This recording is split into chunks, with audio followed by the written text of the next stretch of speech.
Olá, muito boa tarde a todos. Muito obrigada por estarem presentes. Muito obrigada à organização por realizar um evento tão importante que consiste na partilha de ideias. E eu venho falar-vos precisamente sobre a partilha de ideias. Portanto, é o local adequado.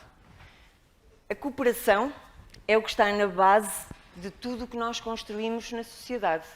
A nível familiar, a nível local, no nosso país e a nível global. Mas para nós conseguirmos cooperar e construir o que temos hoje, nós temos de conseguir comunicar. E é esta capacidade de nós comunicarmos uns com os outros que faz com que nós consigamos, de facto, construir o nosso ser e realizarmos-nos em sociedade. Ao longo da história, são as opiniões das nações, são as opiniões que sempre divergiram, fossem as religiosas, ideologias, que sempre fizeram as pessoas entrar em conflito. Mas, ao mesmo tempo, nós sempre tentamos desenvolver as nossas qualidades que nos permitem encontrar pontos de encontro de forma diplomática e conseguirmos construir a sociedade. Mas o que acontece atualmente é que essa polarização que sempre foi existindo ao longo da história, a nível das nações, hoje extrapolou para o nível pessoal. Todos nós hoje temos opiniões muito renhidas que defendemos como se fossem a melhor e a única opinião certa. Quem é que aqui já presenciou ou até já participou numa qualquer conversa no Facebook, cara a cara, seja como for, em que as pessoas entram em conflito pelo motivo mais trivial, são desagradáveis, são ofensivas? Quem é que já presenciou? Olhem à volta. Okay, isto é muito preocupante, só uma pessoa é que não presenciou. Portanto, isto é de facto preocupante e só pode significar uma coisa. Nós não nos estamos a escutar uns aos outros. Não nos estamos a escutar e, portanto, não estamos a comunicar. Se nós pensarmos bem, as opiniões que nós temos, não fomos nós que as inventamos. Dependendo do local onde nascemos, do momento histórico, da cultura dominante, nós adotamos pacotes de ideias que estão disponíveis, que chegam até nós e tomamos partidos. Eu defendo estas ideias. E depois pegamo-nos uns com os outros para defender a nossa razão. E isto está a acontecer, esta polarização que está a acontecer ao nível individual, acontece muito também devido a hoje podermos utilizar as tecnologias e nos escondermos por trás delas. É facto notório, mas também está demonstrado que nós hoje comunicamos muito mais por telemóvel, uns com os outros, mesmo com as pessoas mais próximas, do que cara a cara. E isso tem um efeito logo muito negativo, porque o outro ser humano que está do lado de lá já não é um ser humano. Nós não vemos o brilho nos olhos do lado de lá. Há foto de perfil, mas não há brilho nos olhos. Então, tendemos a sentir menos empatia. E então, ali estamos nós a atacar. Isso também porquê? Porque nós valorizamos excessivamente o conteúdo das nossas mensagens. Todas as comunicações têm esta estrutura. Existe o conteúdo e o processo de comunicação. E nós temos vindo a falhar nas duas. E o que é que nós podemos fazer? Nós podemos melhorar as duas coisas. Em primeiro lugar, desde logo o conteúdo. Ao invés de defendermos esses pacotes de ideias que achamos que são os certos e que temos de admitir, não é possível, basta termos honestidade intelectual para perceber que cada um de nós não tem tempo, mesmo até chegar a velhinho, para saber tudo o que se passa no mundo e para ter a certeza que as suas opiniões já são aquele resultado depois de analisar tudo o que existe. Isso não é possível. Então, o que nós devemos começar por fazer é melhorar o conteúdo das nossas opiniões. Esta é a primeira coisa que podemos fazer. Depois passamos ao processo. Nós devemos partir para as conversas, presumindo que estas opiniões que nós temos chegaram hoje até nós. Mas se nós olharmos para cada um de nós, o ano passado, há 5 anos, as nossas opiniões mudaram, certo? Nós estamos em constante evolução. Mas se nós estivermos conscientes que esse processo acontece, então nós vamos ativamente colocar em causa as nossas opiniões. E essa é a primeira sugestão que eu trago hoje para partilhar convosco. Nós devemos sempre estar dispostos a confrontarmos-nos com as opiniões diferentes, para precisamente perceber se aquilo que nós pensamos hoje se vai de acordo com os nossos valores fundamentais, se estamos a ter a atitude certa.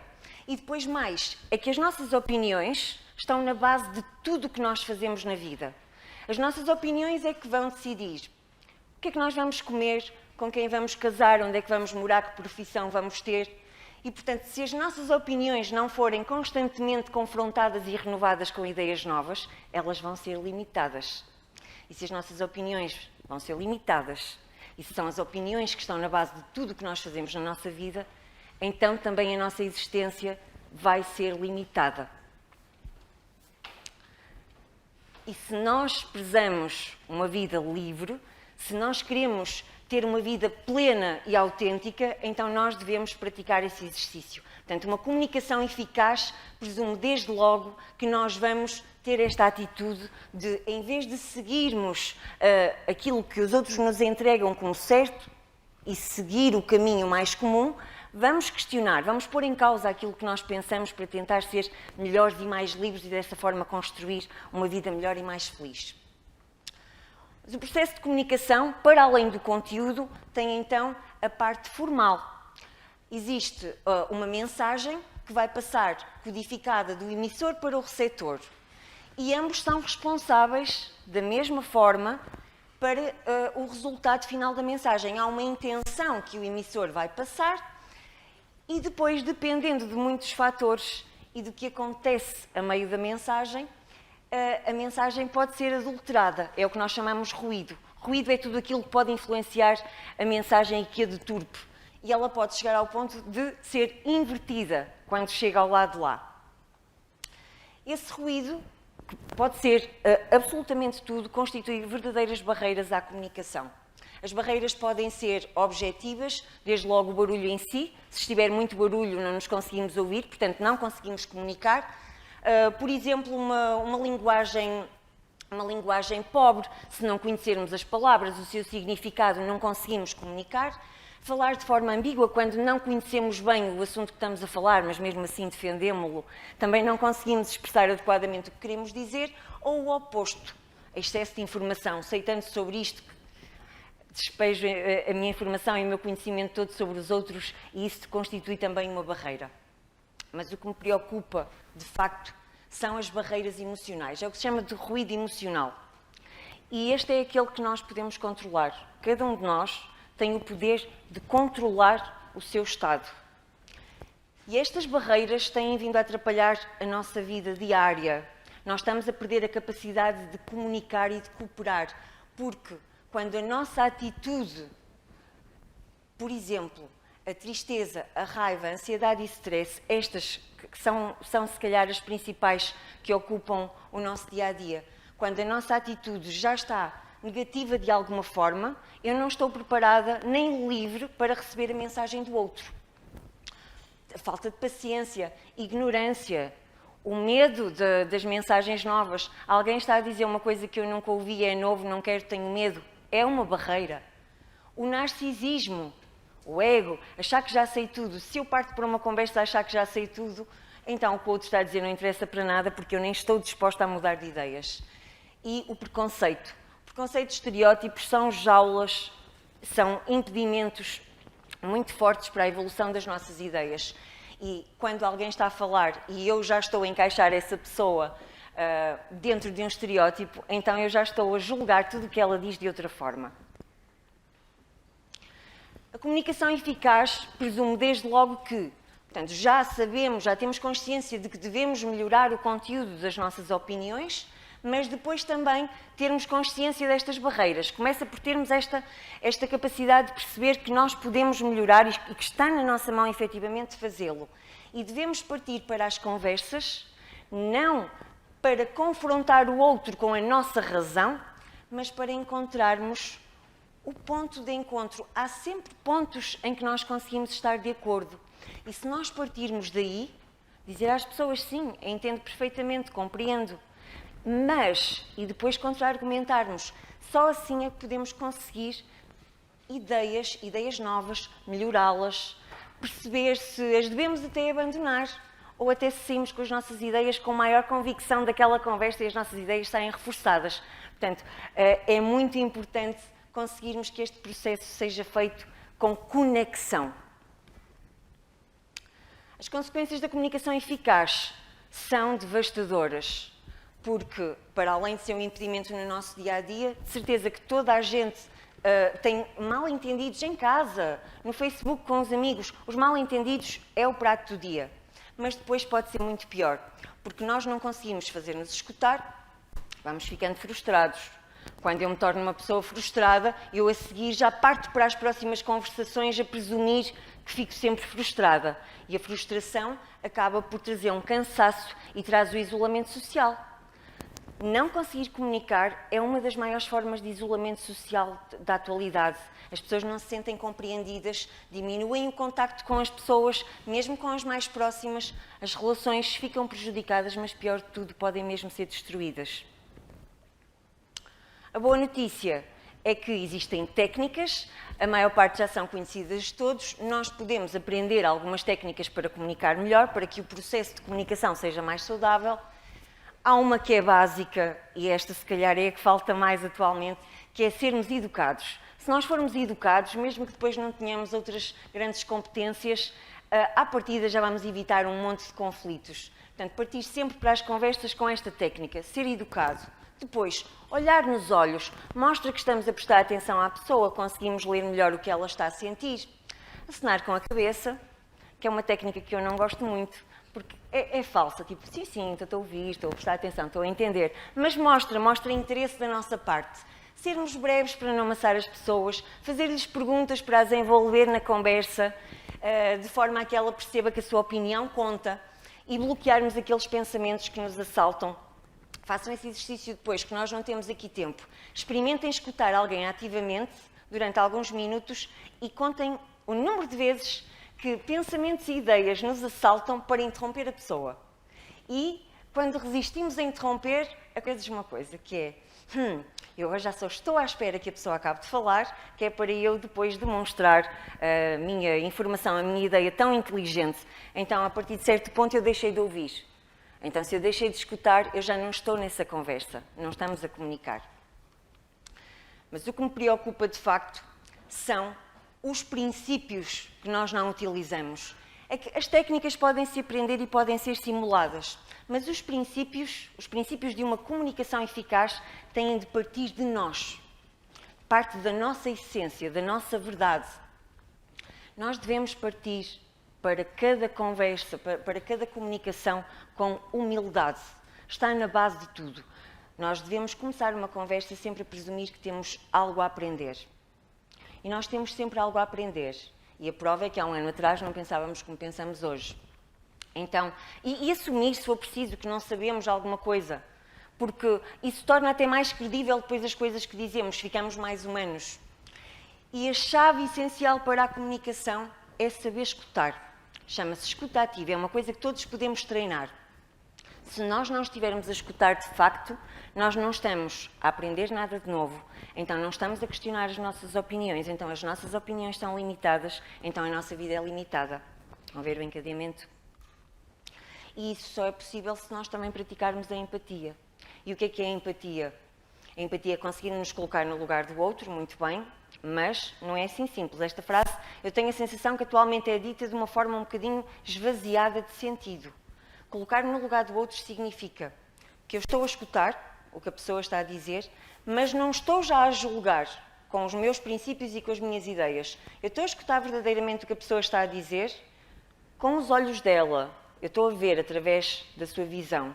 Eu estou a sentir através do seu coração. Eu tenho mesmo que tentar perceber como é que a experiência é para aquela pessoa. Porque a minha experiência é outra.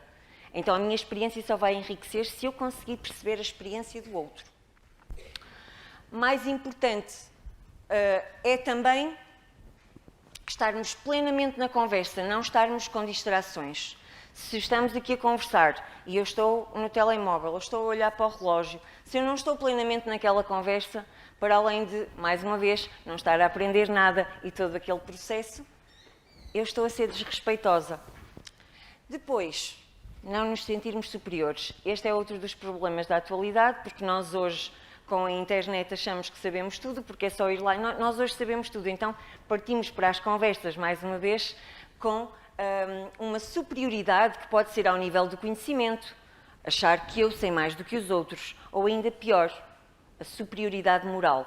Achar que eu já evolui tanto que agora estou acima dos outros. Só que se eu achar que estou moralmente acima de alguém, isso implica imediatamente que o outro está abaixo. Mais uma vez, isso é desrespeitoso, vai influenciar negativamente a conversa e voltamos ao mesmo esquema e no final quem sai prejudicado somos nós. Para conseguirmos fazer isto tudo, devemos partir de um outro princípio básico, que é aprendermos a apreciar os outros. Quando nós olhamos para as outras pessoas nos olhos e reconhecemos que são seres humanos como nós, cada pessoa em si é um mundo, é o seu mundo de ideias, são pessoas com fragilidades, pessoas com sentimentos como nós e pessoas que também estão aqui a tentar ser felizes e a esforçar-se ao máximo para entrar nesta coordenação de papéis na sociedade. Portanto, vamos tentar apreciar mais os outros e não partir logo para as conversas a diminuí-los, porque é isso que nós fazemos mesmo sem querer. Então eu trago uma questão para refletirmos todos um bocadinho. Já estamos neste momento conscientes de que todos nós podemos melhorar o nosso processo de comunicação e podemos melhorar o conteúdo da nossa comunicação e vamos tentar lançar mão agora de todas estas coisas que falamos, de todos estes exemplos e técnicas e princípios e vamos nos questionar como é que seria o mundo hoje se estivéssemos de facto a comunicar. Penso que toda a gente concorda que não temos vindo a comunicar, que esta técnica de comunicação de falar não é uma conversa. Falar não é uma conversa e nós gostamos mais de falar do que de escutar. Portanto, se nós estamos com o mundo como está, no estado em que está e que está a caminhar para melhor, como é que estaria o mundo se nós estivéssemos de facto a comunicar? Então eu trouxe um exercício. Eu disse-vos que ia falar sobre a melhor mensagem do mundo e então o que é que eu fiz? Eu pensei, eu vou olhar à minha volta e vou escolher uma mensagem que acho que é de facto muito importante e que penso que vocês poderão gostar. Eu quero fazer só algumas perguntas primeiro. Saber aqui como é que pensa a nossa audiência. Se eu perguntar, vocês gostariam de ouvir alguma mensagem que nos transmitisse uma ideia simples, que é esta? Se eu vos disser que mudando algumas coisas nos nossos hábitos diários, sem gastar mais tempo, sem gastar mais dinheiro, mudando alguns hábitos na nossa vida, que conseguíssemos, por exemplo, melhorar a nossa saúde, quem é que gostaria de ouvir? Muita gente preocupada com a saúde, muito bem. Quem é que aqui se importa também, por exemplo, com os problemas da fome no mundo? Muito bem. Quem é que aqui acha que devemos tratar os outros com compaixão e respeito? Quem é que acha que devemos estender o respeito aos restantes animais? Vocês não estão a olhar à volta, mas toda a gente pôs o dedo no ar. Estas são coisas que nos preocupam de facto. E as mensagens estão aí, mas será que nós estamos a escutar? Então eu fiz uma pequena compilação e que vos peço, vou-vos passar assim alguns factos rapidamente, mas peço que atendam àqueles princípios de que nós falamos. A saúde. E se eu vos disser que as evidências científicas apontam para que uma alimentação de base vegetal pode trazer benefícios para a nossa saúde, para além disso, pode mesmo prevenir doenças graves como a obesidade e a doença oncológica. E se eu vos disser que ordens dos nutricionistas de vários países e a nossa Direção-Geral da Saúde Portuguesa já lançaram guias sobre alimentação estritamente vegetal e que afirmam que é apropriada para todos os indivíduos. E se eu vos disser que a Organização Mundial de Saúde já diz que a carne vermelha é considerada provavelmente carcinogénica e a carne processada fica ao lado do tabaco e do amianto como carcinogénica. A mensagem está aí. Será que nós temos estado a escutar?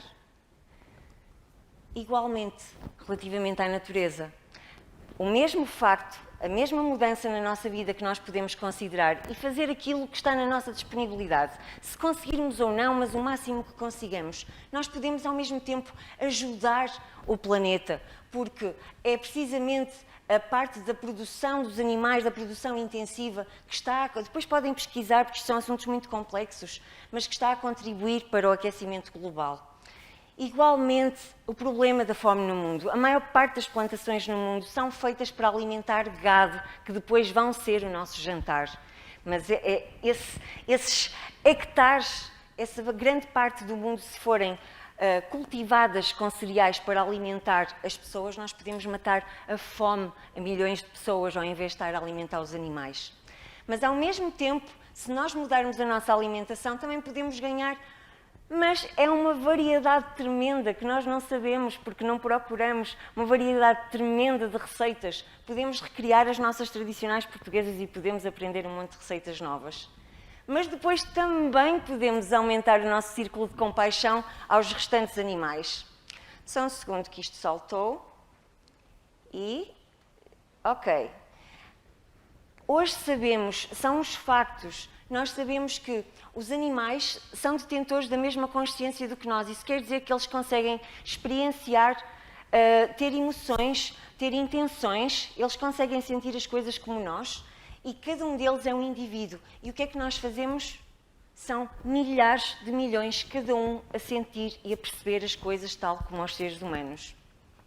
E depois também porque atualmente, cada vez mais pessoas, penso que conhecem pelo menos a maioria das caras, não cabiam aqui todas, escolhi algumas, cada vez mais pessoas estão atentas a escutar a mensagem e estão a fazer a sua parte para melhorar o mundo. Então, o convite que eu vos trago é um convite muito simples. Se nós temos o poder de melhorar o mundo, se está na nossa mão, então nós devemos primeiro aprender e praticar a comunicação eficaz. Desde logo, questionando o conteúdo, será que as nossas opiniões estão de acordo com os nossos valores fundamentais? Será que nós estamos a praticar aquilo que nos vai trazer essa felicidade plena? E depois, aprender a fazer o processo. Porque imaginem, eu tenho a melhor mensagem do mundo, mas se eu vos tentar passar essa mensagem de forma agressiva ou com superioridade moral, eu aposto que ninguém está disposto a ouvir, porque ninguém está disposto, nem é obrigado a ouvir. Mas se a pessoa que está a ouvir também se limpar de preconceitos e se tiver a humildade intelectual de dizer, deixa-me questionar-me, então nós vamos poder ser mais livres, ter escolhas que vão de facto de encontro com este mundo maravilhoso, de compaixão para todos, e é isso que eu vos convido a fazer todos os dias nas nossas vidas. Obrigada.